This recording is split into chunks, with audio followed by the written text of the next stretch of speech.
What's up, everybody? It's Adrian Peace with Revolucent Media, and I have here with me. I'm Trey from ELECTROHEART Creative Agency. So today we're going to look at some logos, some different designs, talk about why certain designs work, why certain designs don't, and hopefully leave you guys with a few tips and tricks for making your branding better. So the thing about the Capital One logo is on the O, there's like this boomerang crescent type of aspect, and knowing Capital One, I'm not sure what that's supposed to represent, but on here, the Bank of America logo, there's a clear defined logo along with the typeface. And it's the American flag, obviously, red, white, and blue. Right. And there's a very sophisticated typeface underneath it as well, because it is a bank. Now, I'm not saying that Capital One doesn't have a sophisticated typeface. I just think that it's simply a typeface with an unknown element to it.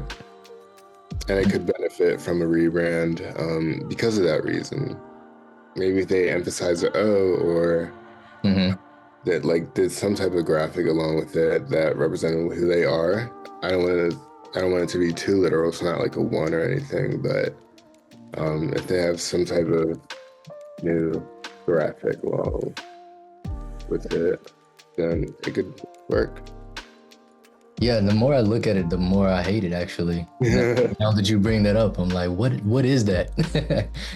That's a great point. Versus, okay, over here, it's America. So we got the American flag, Bank of America, easily readable. So it's like, okay, we're trying to be like the most easily accessible bank, basically. Yeah. We got Apple here and Nokia. Both of these companies have good rebrand, in my opinion. Although both are great, I think Nokia could benefit from another rebrand or a new logo, something that tells more about like who they are, what they're doing. Because although they have a nice modern logo, I think the previous logo, what it had going for it was that it was so recognizable. So it used to be recognizable, but now it's not. Right. So it's like they tried to get a little too modern, too techie with it. Yeah, too contemporary. But with the Apple logo, the rebrand worked because they were no longer using the logo for just like advertising purposes. They were using it to put on their products. And as you have to put it on their products, you can't use the rainbow. You have to put like some type of solid, memorable graphic on there. Right. And the thing about that is how it never changed since previous century.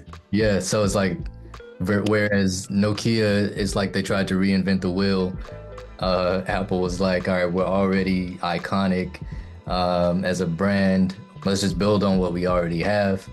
Boom, we're just gonna strip it down and make this more universal to where we can put it on slap this thing on every product that we have. Yes. Be recognized. Universal is the word, like, yeah. They made sure that you knew who they were, putting it on everything they had. The Nokia logo had some type of slogan underneath it on a different one. It said connecting people, and I didn't really like, here, let me pull it up. Another thing about that is I don't really like the slogan underneath it because it looks a little bit kind of bland, just connecting people. What else are you doing? Exactly. It's definitely pretty vague. It's like, all right, y'all are an HR company, like maybe they do public relations. Yeah. But I think both are visually appealing, but one is more memorable than the other, of course. Right.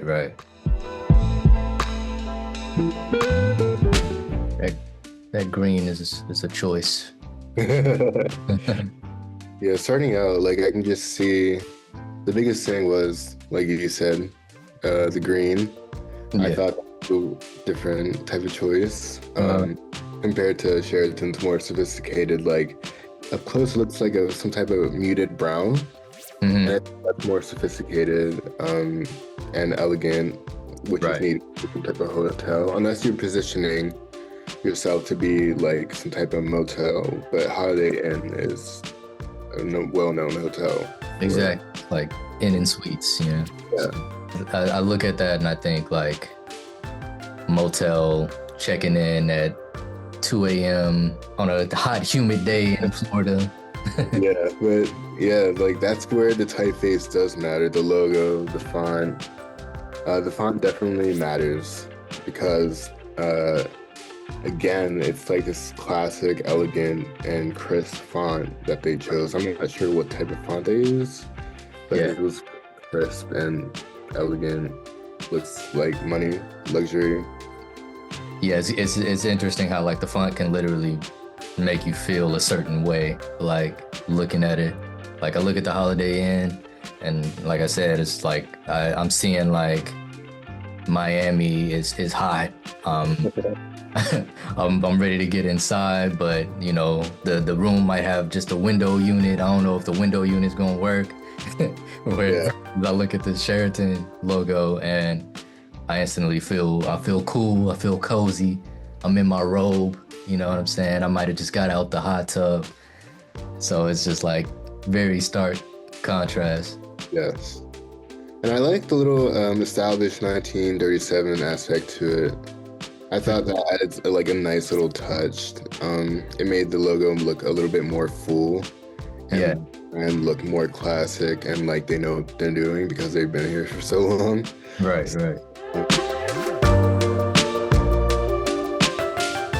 I think with the graphic, it's the same idea.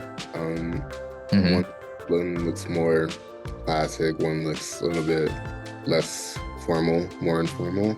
So definitely for the people out there, you know, choose your font styles wisely. Make sure that it is in line with the image that you want for your brand. Yes.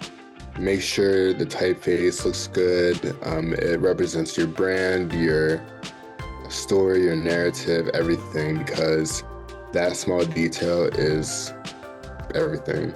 For sure, yeah. If you're a luxury realtor, you might want to redo that logo that has Comic Sans as your...